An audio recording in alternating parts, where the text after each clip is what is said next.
Hello, welcome or welcome back to Sapling Tarot. My name is Imogen. Today I'm going to be doing the, what's it called? The Tarot 7 Connection tag, which was made by Marilyn from Tarot Clarity, and I was tagged by the lovely Kelly Bear. If you are someone who makes tarot videos, then I tag you to also do this tag. The questions will be in the description box below, and I am going to tag a couple of other tarot creators that I haven't seen do this tag, but there is absolutely zero pressure. You can completely ignore the tag. No one's going to hound you. No one's going to it's not one of those do a response or, 17 years of bad luck or whatever. It's just like I'm always interested and nosy to hear about different people's tarot practices and to just chat and get to know everyone on here. So I will probably tag some creators below, but yeah, no pressure at all. So while I answer the questions, I am going to be doing a little bit of a first look, I guess, at the Zoomies tarot, and then I also have the Blooming Lovelies Oracle by the same creator. This is pretty new out, so it's not my usual thing to do I don't know, first impressions or walkthroughs of decks particularly, but I really like this artist and I was thrilled to see they'd done an oracle deck. And then I think within a month of me finding out about the oracle deck, they released a tarot deck. So I think I'm probably going to do a dedicated video to it, but I also wanted to give you something to look at, and I really want to get my grubby little mitts onto the cards, so that'll be your visual stimulation for this video. So we've got a cute little guide to Zoomies, little white book. It's just a folded piece of paper that I will have a look at later.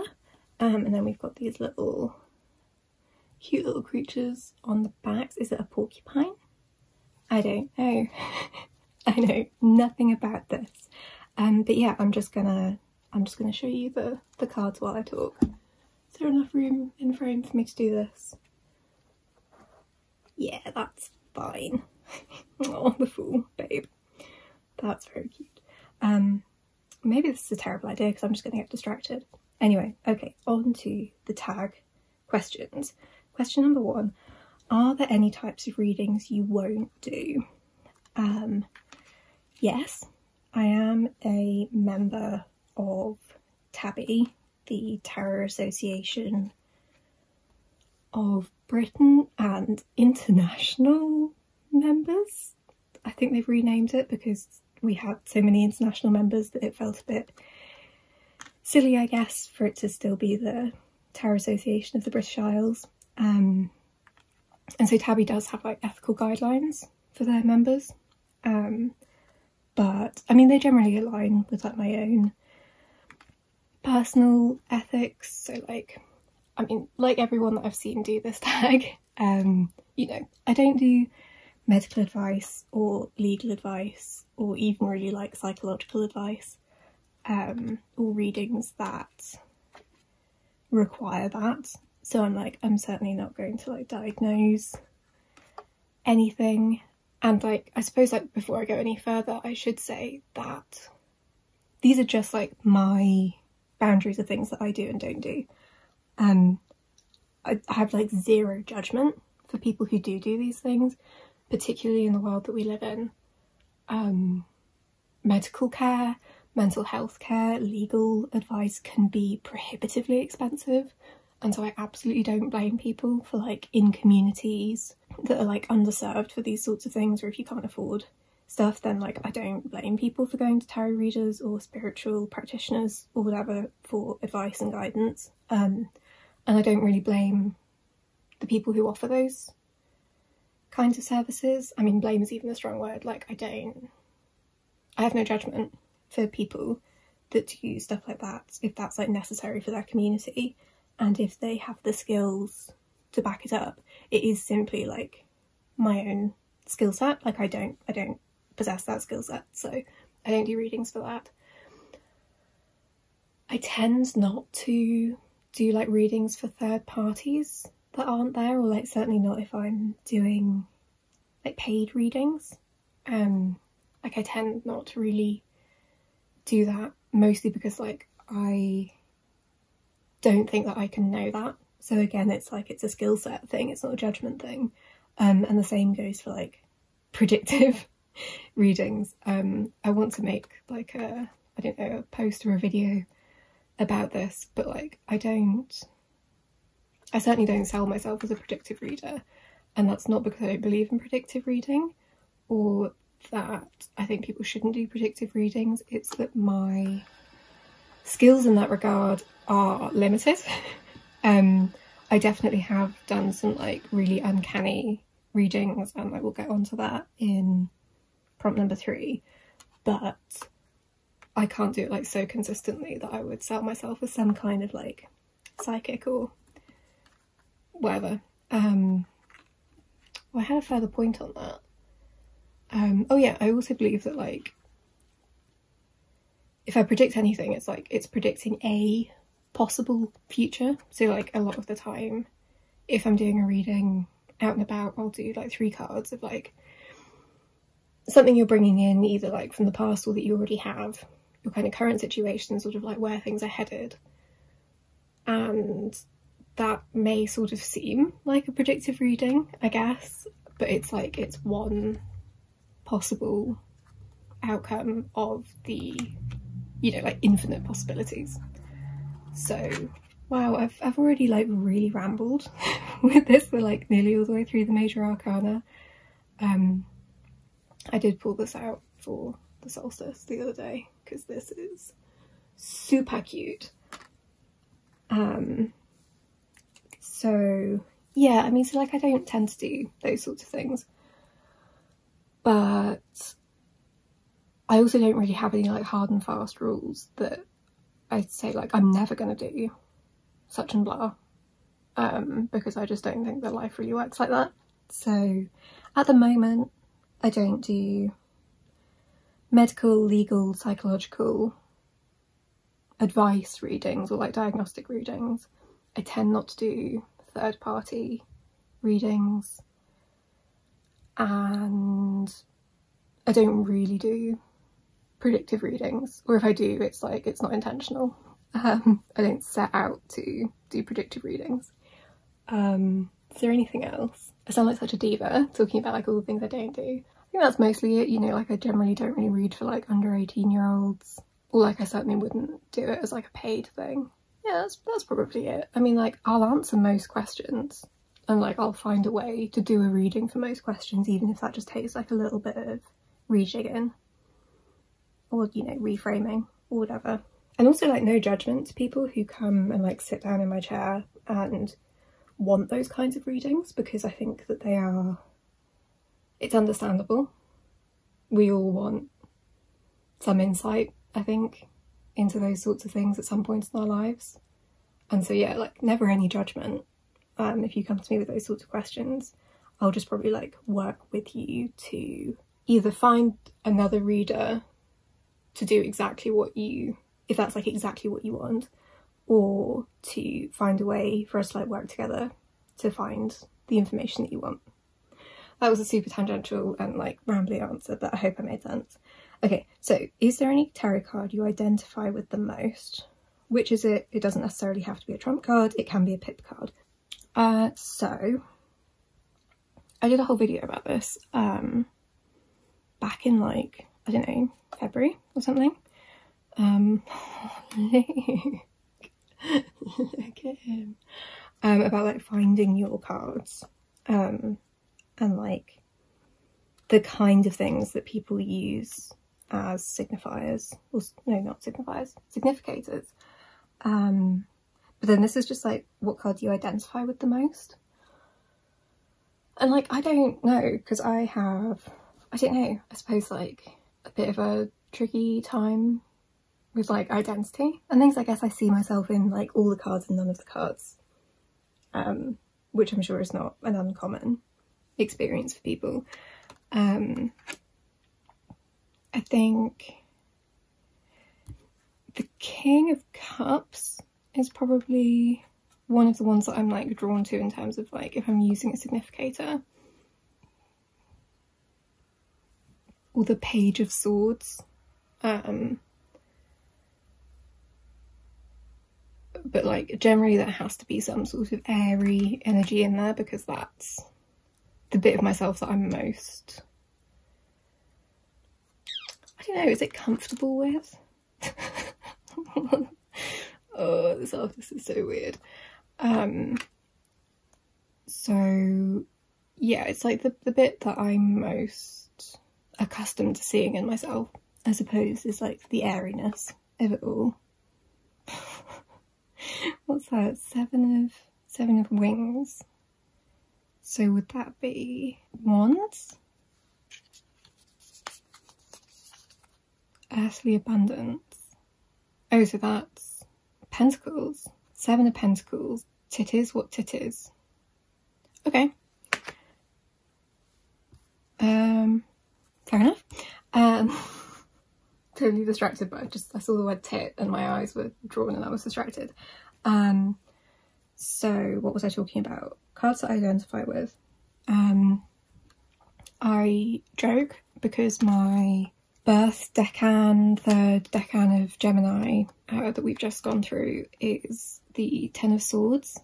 And yeah, I guess I see quite a lot of myself in the 10 of Swords. A bit dramatic, a little bit overkill. But no, I don't know.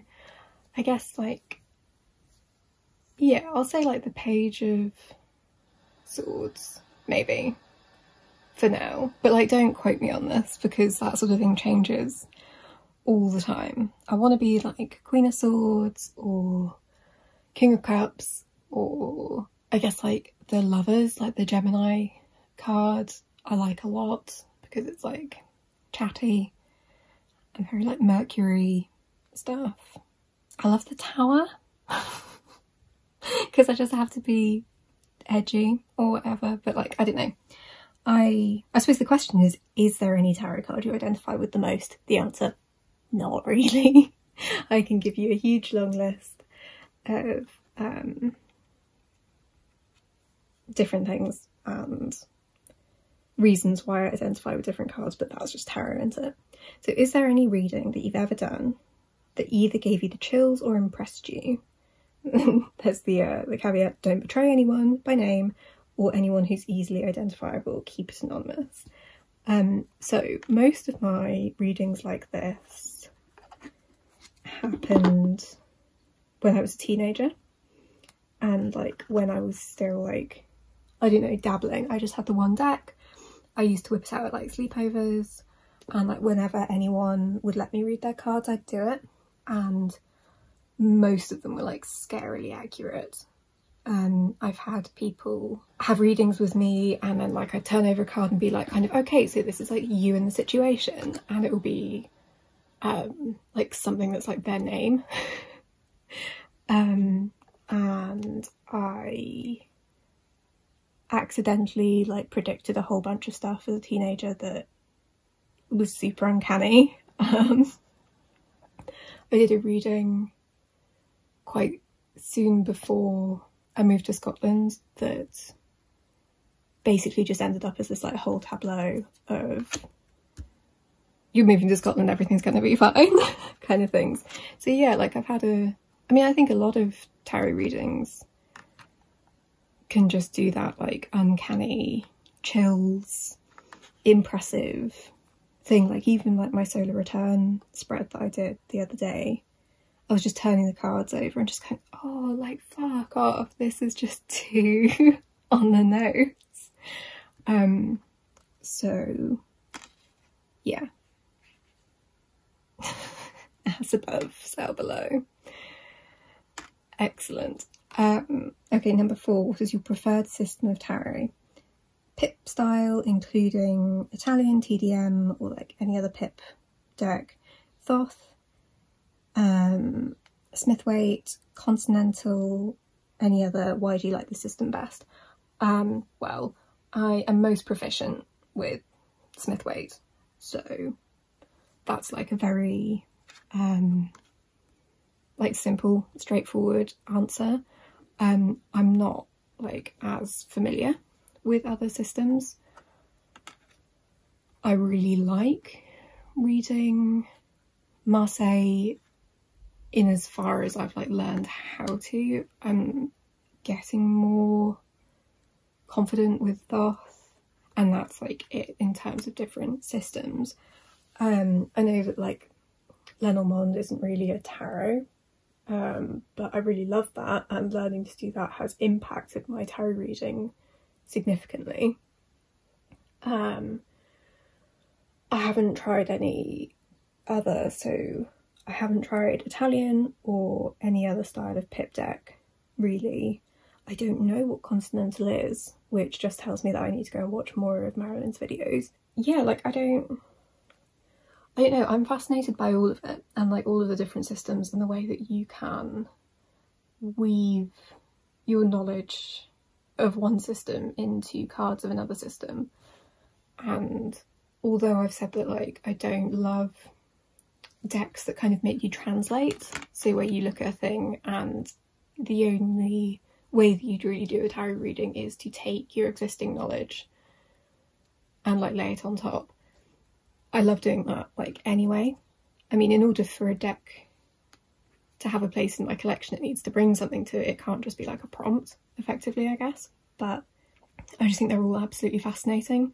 But yeah, so I suppose like my preferred system is I keep getting distracted by the cards. I said this would happen. My preferred system through necessity, I guess, is Smith-Waite. But I really like decks that kind of take Smith-Waite and do something interesting with it, or like turn it on its head in whatever way, as long as it still feels like tarot. Again, a very long and circuitous question. Do you prefer doing, so prompt number 5 is, do you prefer doing in-person readings, remote readings, or other types? Why? So I've never done phone readings.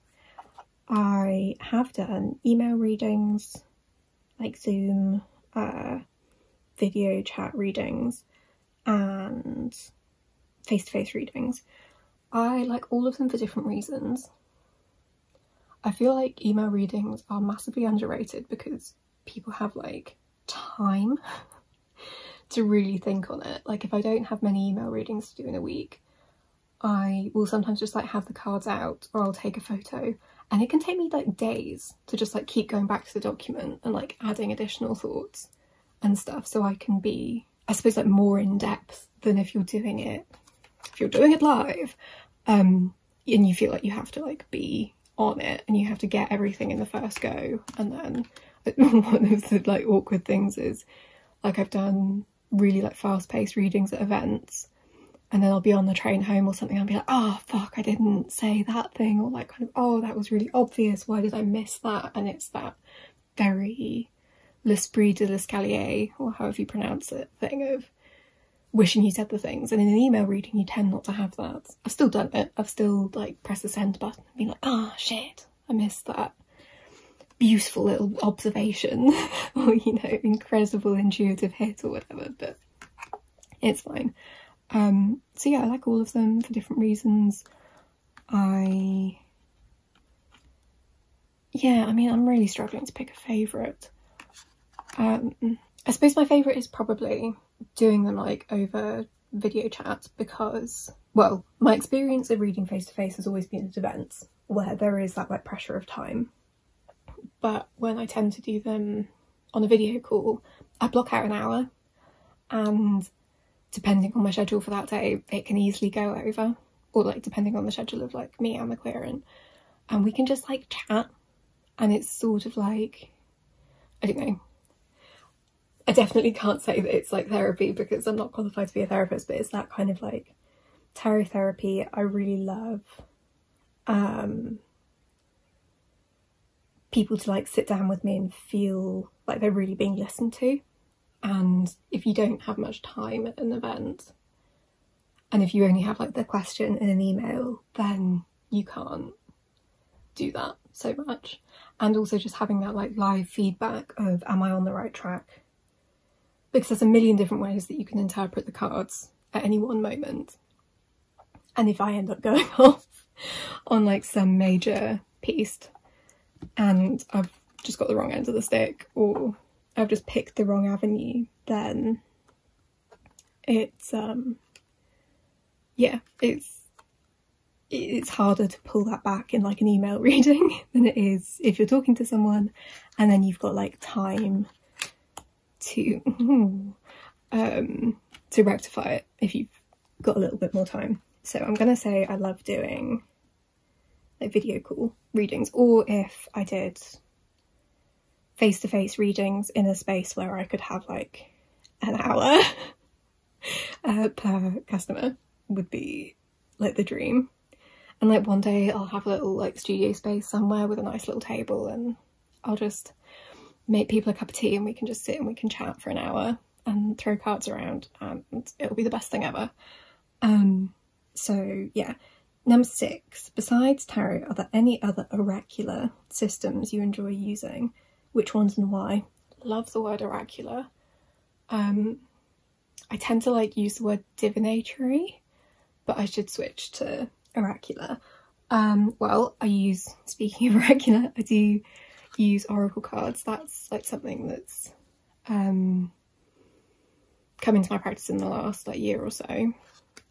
And I like a bit of whatever that like candle wax thing is. I like a bit of tasseomancy, so like tea leaves. I like charm casting. I would like to know runes. And I don't have like a pendulum per se, but I like using like just like a thing on a string to choose stuff. And I know that I'm missing something. I meant to make notes for this video, but I'm definitely forgetting stuff.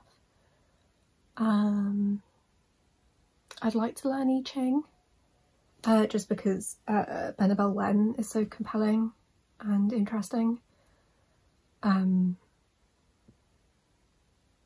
But yeah, I suppose that's like the main ones. Oracle and charms, and yeah, I suppose any mancies that I can get my hands on, I'll give it a damn good go. I had an Ogham reading, like an Ogham rune reading recently, and I'd be intrigued to like try my hand at that. And then what solidified your connection with tarot? I don't know, I think that was just, it's a really hard question. I think realising that I was good at it is probably the really brutally honest answer. That's probably not like very socially acceptable to say. Like there should be some like big spiritual or psychological moment of whatever, but truthfully it was like, oh, I can do this, and that just feels nice.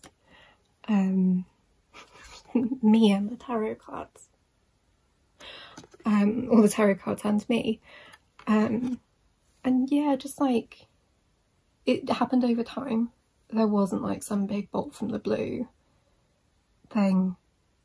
Like I felt quite connected to them immediately, I guess, like from the first reading and the first deck that I got.